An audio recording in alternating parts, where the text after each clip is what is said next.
So just in case you guys missed out, there is a very important thing that has happened yesterday. It was Dinesh Karthik's birthday.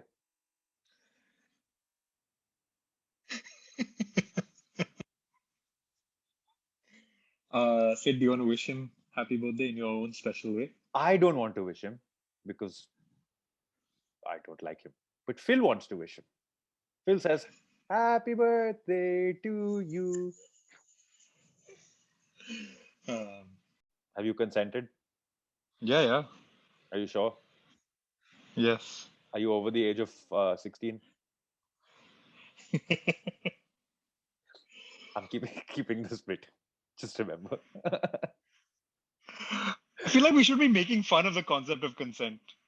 Just that it's dumb for it to be on Zoom. um, yeah, but that's not what we were going for. Will we? Anyway, welcome to episode 18 of the No Balls Cricket Podcast. On that bizarre note, um, yeah, Yeah. the two drunk men of cricket are here. We are not drunk, unfortunately.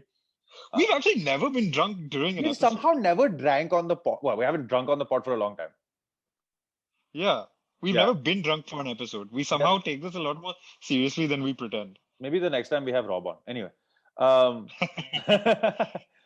I just feel like doing that with Rob is usually going to be pretty cruel because, like, it's not the last time we recorded with Rob, it was like 9:30 or 9 in the morning for him. He's not going to wake up and drink.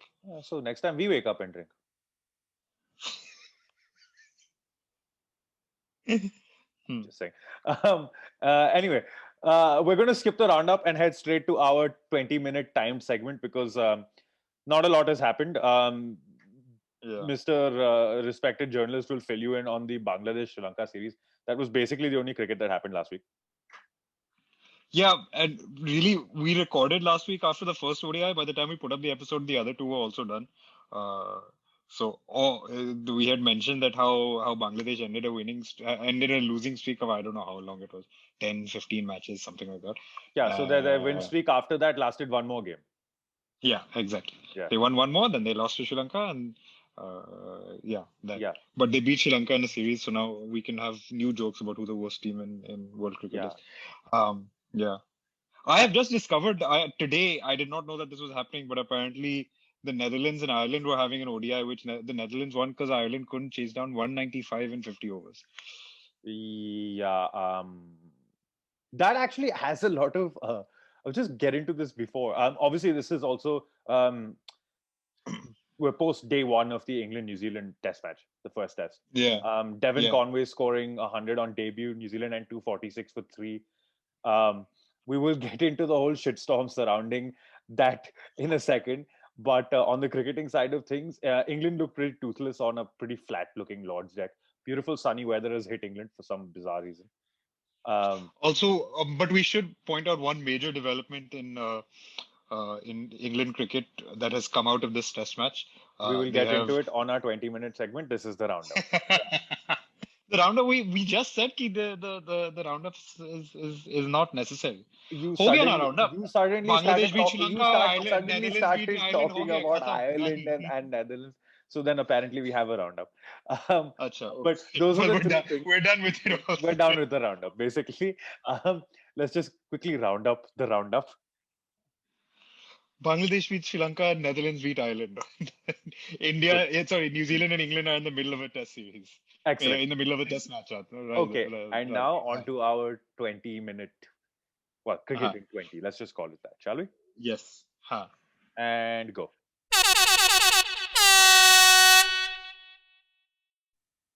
Right. So the first big thing we wanted to talk about was all the changes to ICC tournaments that have been announced. So of course, the ODI World Cup had been contracted in the last for the next edition is only going to be 10 teams, which of course has been a huge controversial talking point because obviously it's just that whole idea of shutting other nations out of the World Cup was not something that a lot of people liked. So it is now expanding to 14 teams. The T20 World Cup is expanding to 20 teams. We're talking all on the men's side at the moment.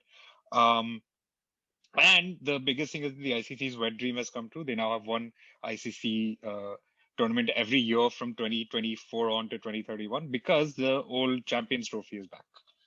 Also, the World Test Championship format is set to remain the same for the next 8 years. Tear your hair out now. I don't have any left. Um, Yeah, we were just discussing this before the start of our pod, saying that the ICC can't really mandate because bilateral test series are usually decided directly between the two boards. But you are of the it's opinion that ICC should mandate. it's the World Test Championship. They're supposed to play 6 series over 2 years. What is the point in having one series be two test matches and another one be five? It should be uniform. It doesn't make sense. I mean, I don't know about uniform because I think if you're going to incorporate some marquee series in the middle of that, like the Ashes or whatever, then Hold those outside the Test Championship. How difficult is that? Or or but or or what is the or point of a test outside of the Test Championship? Is what I know. okay. We are having tests outside the Test Championship, but what So is the that point? England and New Zealand are playing outside the World Test Championship. So and they've played the second series between them that's outside the World Test Championship. By the way, they played two in New Zealand a couple of years ago. Yeah, I They were, remember. yeah. Uh, And also, here's my point. My point is you have a five test series. First three are part of the World Test Championship. The other two aren't. They're just a extension. You can have that as well. could be worked on. Yeah, could be. It's So, an idea. They could probably look into doing that. I mean, I don't see the point in not standardizing, but um, it's just it befuddles me how they can make great decisions, then have their wet dream come true with the Champions Trophy, which, by the way, I really enjoy. I know people have shat Yeah, on it, but I think it's a great tournament. I love the Champions Trophy. I don't have fond memories of the most recent one because Let's not we go into lost to that. Pakistan. Why? Why do you want to give But them an yeah, edge? I really like the Champions Trophy as a tournament. But yeah, I agree with you. I think the Test Championship does need to be fixed a bit, and the fact that you're sort of locked, though I don't think actually is locked in for 8 years, even though they say it is. I feel like if people come up with changes, they're not going to wait 8 years to make changes. Um, the other interesting thing I saw was Ravi Shastri saying that ideally the final should be a three-test series rather than a one-off match. I, Um, the one thing I don't agree with on the final is that if you have a sixth day, why not use it in the case of just finishing a fucking game? as in, don't like a 5-day draw Yeah, instead of what a is the 5-day point draw, of a just use 5 day it for the draw? 6. Hmm. The 6A is only in use if there's any rain or if an entire day goes to rain, I No, forget. if you lose more than you can make up. Achha. So say there's rain, say you lose maybe 2 hours. Half a Maybe day even on, yeah, yeah. yeah, I get it. Like if you lose a Across, session on the across three ha, across the first 3 days, yeah, you can make up yeah, that session on the last 2 days. right. You play one extra hour. It's England. The bloody sun's out till 10 o'clock at night. Um, I'm literally not kidding, mate. It's just set. Um, The other thing they should consider is just using it for all the extra overs that don't get bowled. Even today, there were like 86 86, overs yeah. bowled in it with the extra half hour taken. I know. So I think that's appalling. But anyway, let's not go into overrates because that's a whole other argument, and that just gets everybody's blood pressure rising. yeah. No, Test Championship, I agree. There could be some, they could, but I also think it's a work in progress. Like I said, I feel like if people start, coming up with legitimate complaints, and this one could end up becoming a bigger one, ICC will probably, not that I trust them to be some great responsible Yeah, but organization, then, but ICC will probably figure it out and be like, okay, we're not waiting 8 years to change it. but here's the thing: if they had a work in progress for it, they wouldn't have made the next 4 editions of it with the same format in That's mind. that's true, but I mean, I think format changes can happen if they have to. On that note, Phil has something to say to the ICC.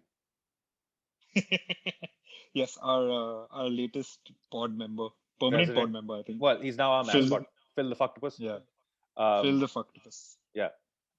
He's soon to get a brother named Paul. But I don't think I can manage to.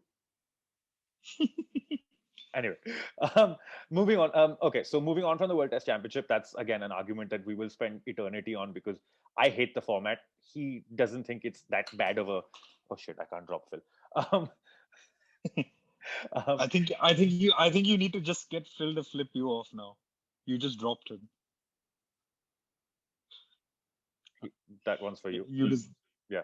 Um, anyway, moving on from that, the World Cup, the marquee event in this whole set of tournaments, the only well, I mean, everything has World Test Championship in this, but World Cup is something special, and we all know it's a special tournament.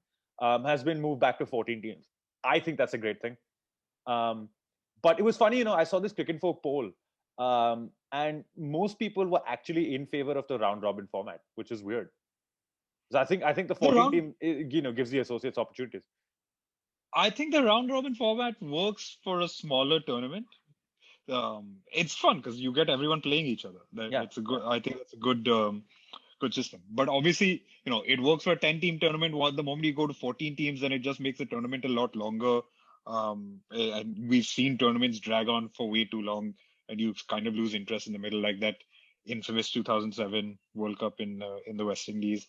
Mm. So yeah, I like the round robin format. I just don't think it can work with an expanded tournament. No, I don't So think it can work with an expanded tournament either. The other thing is they've brought back the Super Sixes, which I think is great yeah, I do too. The Super because Sixes were fun.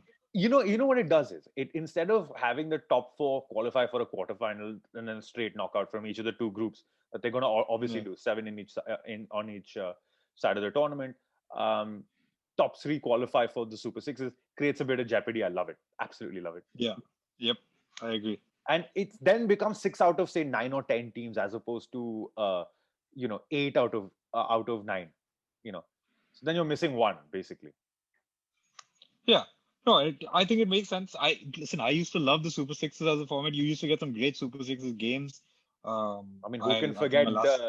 you just dropped the World Cup? That happened in the Super Sixes. I mean, Yeah, who can forget you that? also get you also get the random jeopardy of like of a team like Kenya reaching the semifinals, which is, I mean, okay, there were other circumstances that led to that happening, but that was pretty fun.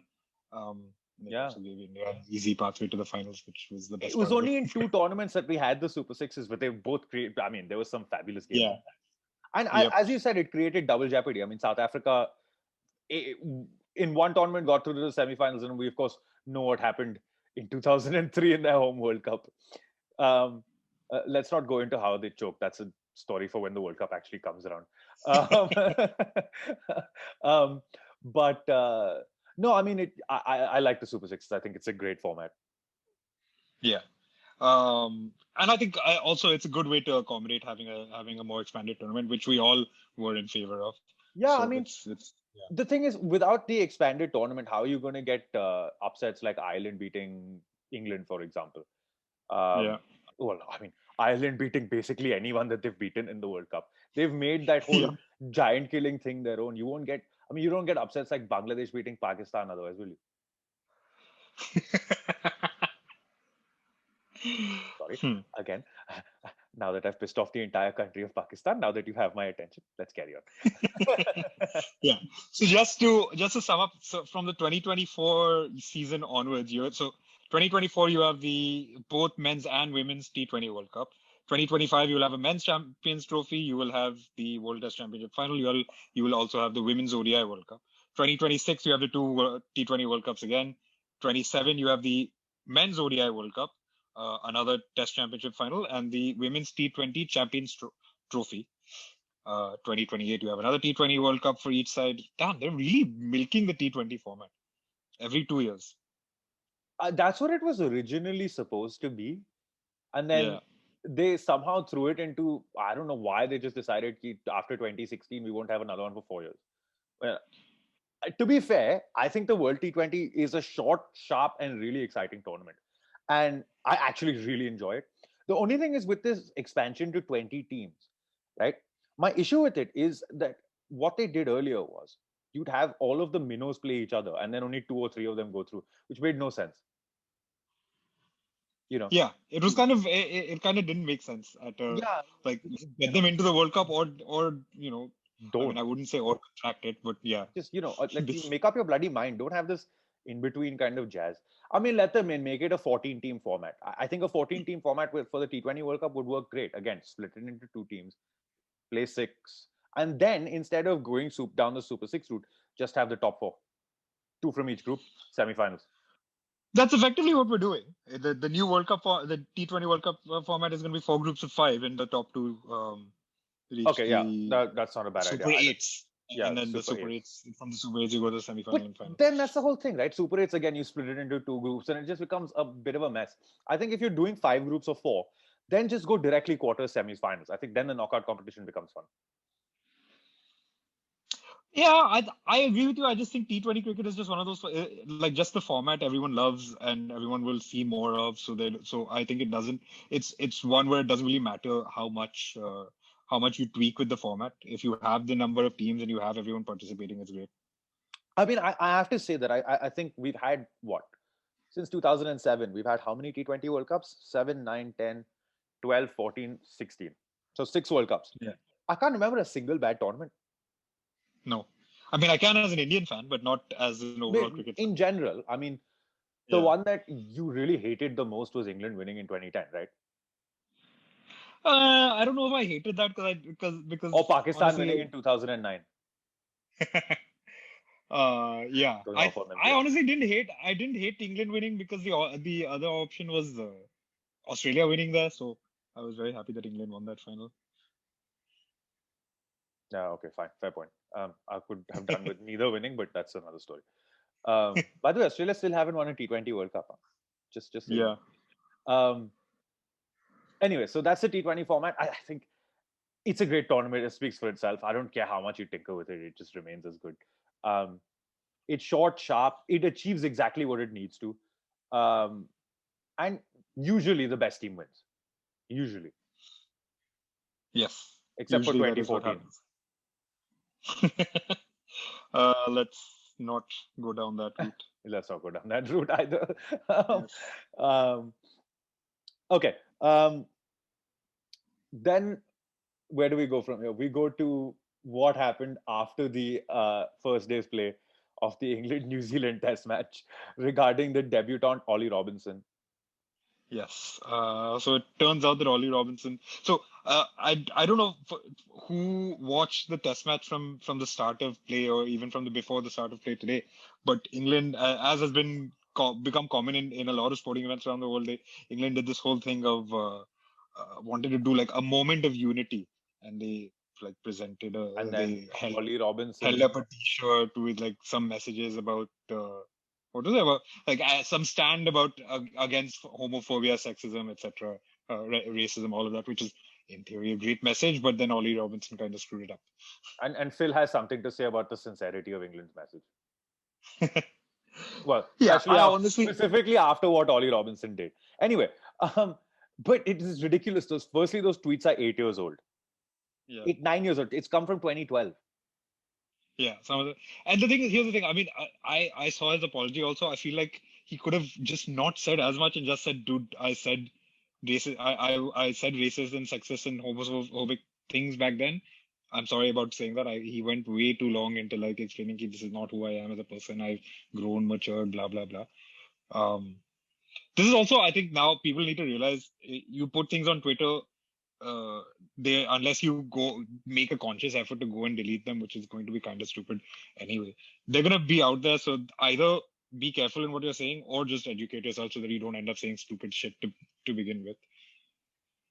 Also, on the cricketing note, before we get into the sort of moral side of things, I saw Ollie Robinson. He got 2 lucky wickets. Ross Taylor missed a straight ball, and then Latham inside edged one. I didn't see what the fuss was about, to be quite honest. Well, whatever. I did Uh, not watch Ollie Robinson bowl because the bit of the cricket I was watching it was just Broad and Anderson. mm. Um, yeah, And but anyway, point being, point yeah, being, no, point point being, being. I point. mean, honestly, I Yeah, don't really. I've always said pretty much what I had to say. So coming back to this. Okay, so the ECB obviously has been on this sort of spree ever since the whole Black Lives Matter thing exploded, and Azim Rafiq came out and um, openly criticized Yorkshire for being, racist, and Pujara, of course, being called Steve. None of that helps. A, B, they've been really on the back foot about homophobia and sexism. A, because of the way, if anyone remembers how Stephen Davies was treated, the ex-England wicketkeeper, who came out as the first openly gay cricketer for them. That yeah. was one. The other one was there was a big row over Lords having to host a uh, I think it was a match between the universities, Cambridge and Oxford, and they decided that they would host just the men's, not the women's, and there was a big hue and cry over it. And remember, this is the first year that the MCC is going to have a woman president ever in its history. I think till 1996 or something, they weren't even allowed in the long room, which is how ridiculous and how sexist English cricket has been for a long, long time. Yeah. And you know, we had this conversation last week from the Indian context, and we Yeah. mentioned that okay, obviously India is, you know, particularly bad in this one regard, but it's not great anywhere else. And I think we've been seeing that you know, England has done better on that front, on the contracts front, but like there's clearly a lot to still clean up. Um, I mean, on social norms, I think we've done far better than England has because people have been allowed in the clubhouse. I mean, you can go and sit in the clubhouse at the Cricket Club of India and watch a cricket game. Doesn't matter what you are, you know. yeah. Um, and I think that's the thing, that Lords being this sort of bastion of male supremacy, almost. You know, Yeah. And a lot of sporting institutions are like that. the prawn I mean, sandwich brigade strikes again. you're a big golf fan, you know that, you know, the Masters still doesn't host a women's version. And I think Yeah. Augusta still doesn't have women members. I can't remember if that's true or not, but, or, yeah. Yeah, I mean, you can come back to that point. Anyway, the whole Yeah. hue and cry about Ollie Robinson is that there was racist, homophobic, and sexist tweets all in the same sort of few months span in 2012. The thing is, Yeah. it's Twitter. It's going to come back.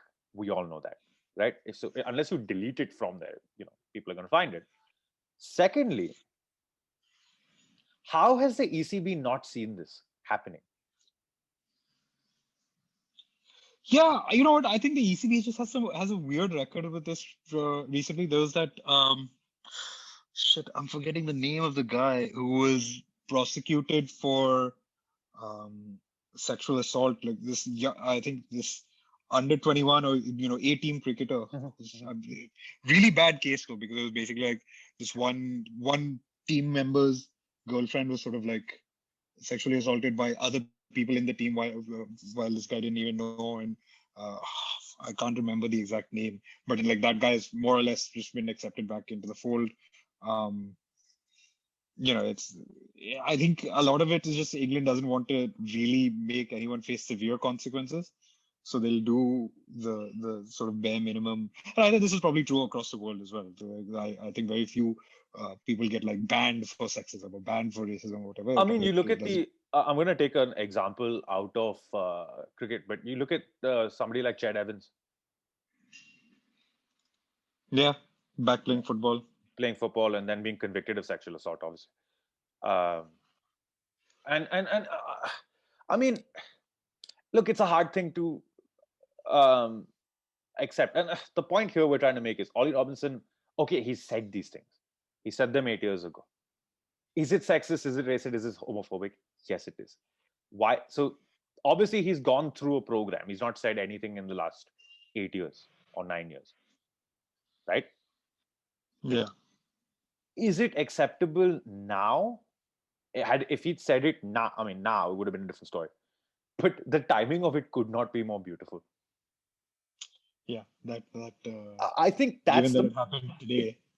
I think that's the point you have to take. And I mean, imagine it's the biggest day of your life. You're on test debut. You've picked up your two wickets are Tom Latham and Ross Taylor. I mean, those are not, those are good players.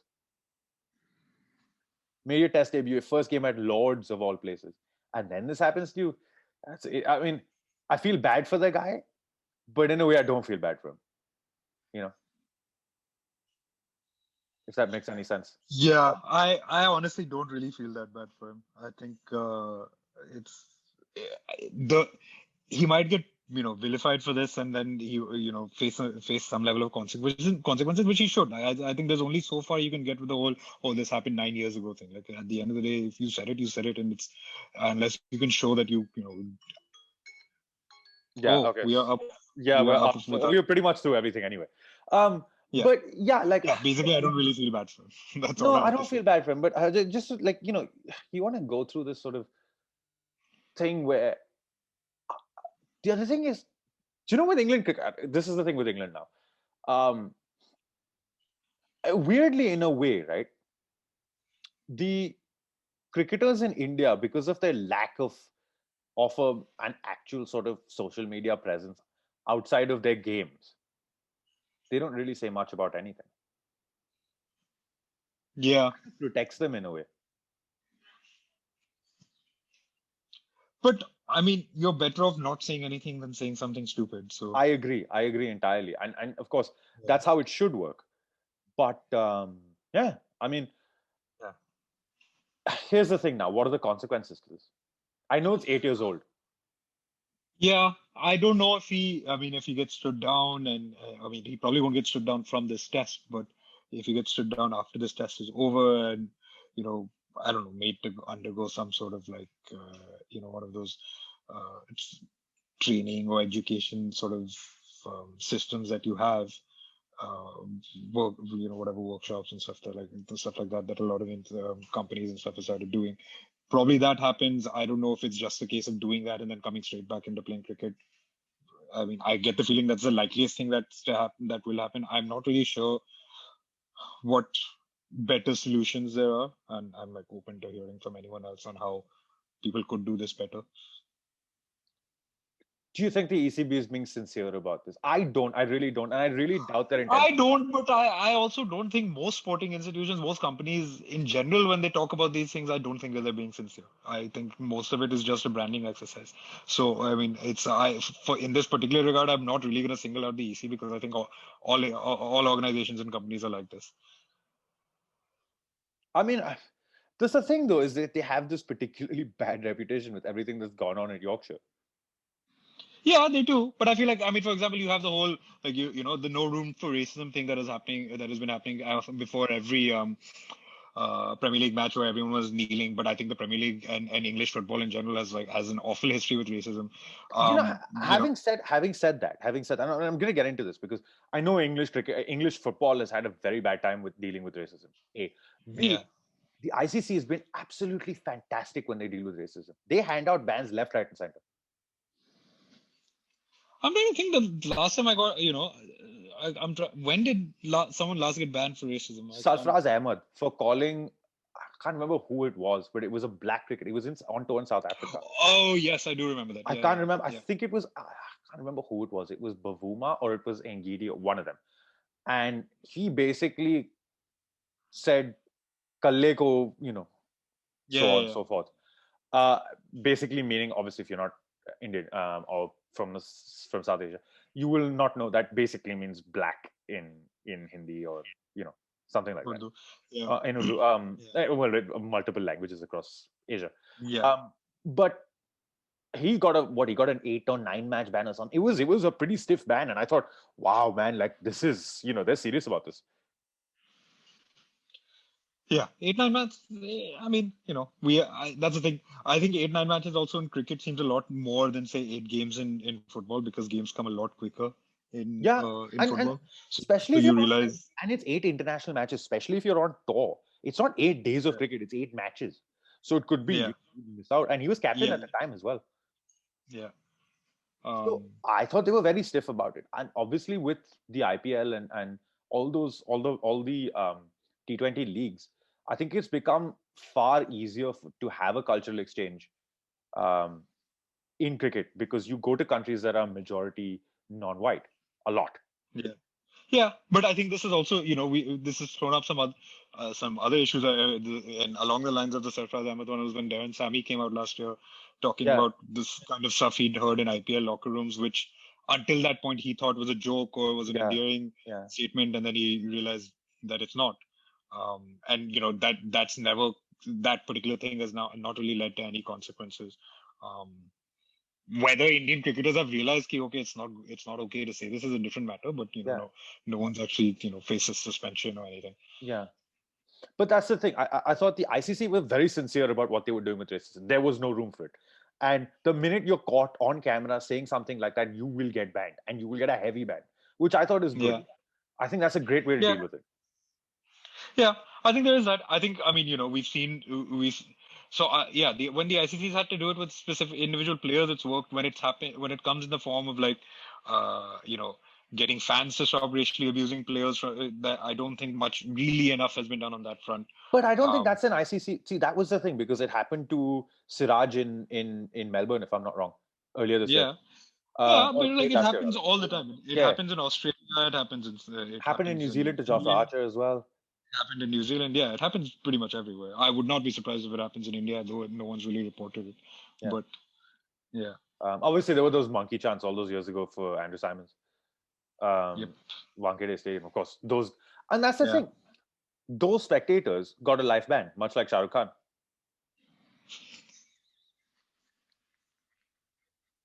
Can we not bring Shah Rukh Khan into this particular conversation? I don't care. Life ban from Wankhede means Shah Rukh Khan is coming in. It is the most difficult ground to get banned from, and if you do something stupid, you deserve it. I think we can leave this conversation at that. No, we have only one more thing to add.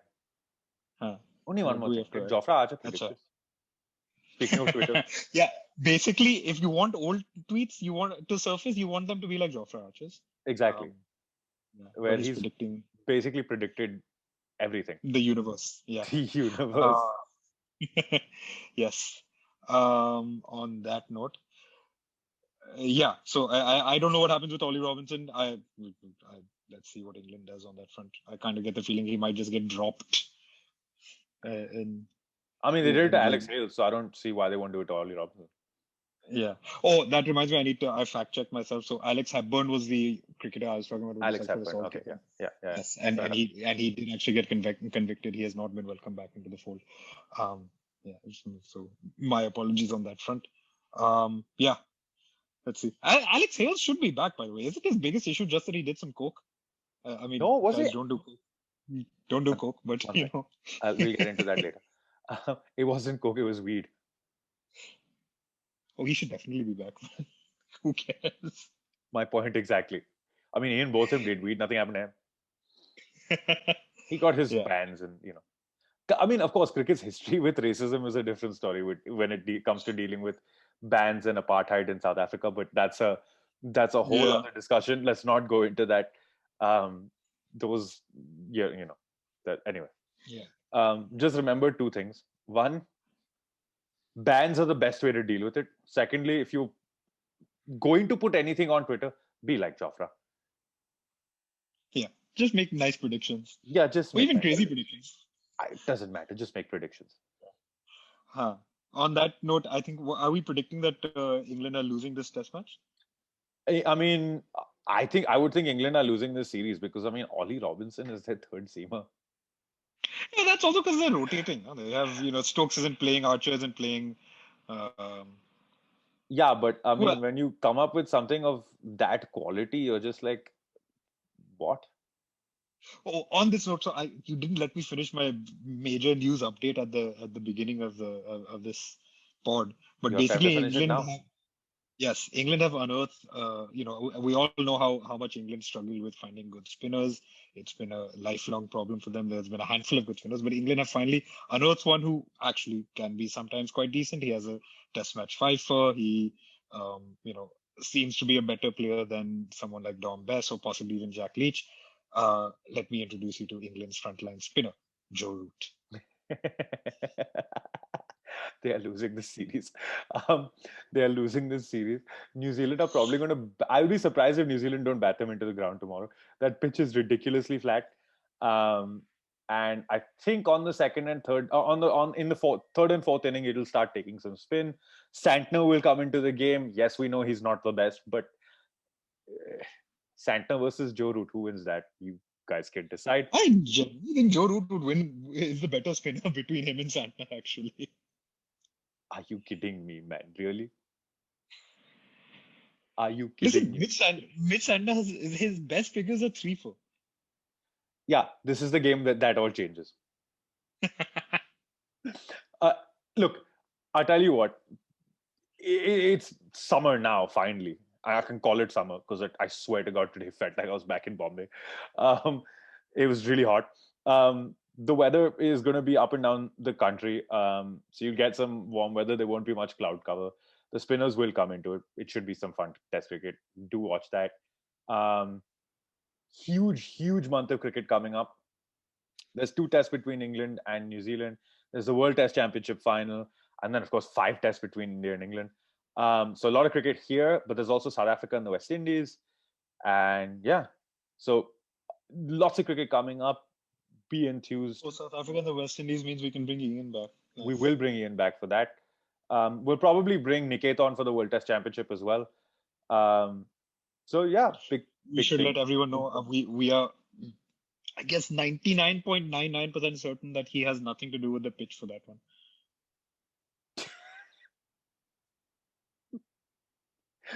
On that note, it is time to end.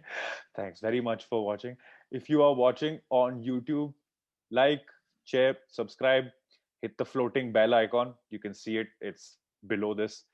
Don't do Florentino Perez's drugs. Don't do Alex Hales's drugs. Don't do drugs. Well, other than weed, because apparently that's okay. Um, uh, don't post stupid shit on Twitter like Ollie Robinson, right? Post stupid shit. I do that all the time. Just make sure it's not like offensive shit. Nobody wants to hear you ranting. We already get enough of that. And remember to say cheese. If you're listening, then please subscribe. Spotify, Apple Podcast Addict, Anchor, Google Podcasts. I think I've covered it all. If you are listening, then you don't really get to see our newest panel member. So I will just explain to you that SP has this pet octopus. If you don't explain, if you're listening to us, follow us on Instagram. The handle's below. And I will put up a picture of Phil. Phil will be gladly introduced. You can catch all of our previous episodes on all of these platforms. Have a good night. Have fun. Yes. See you guys.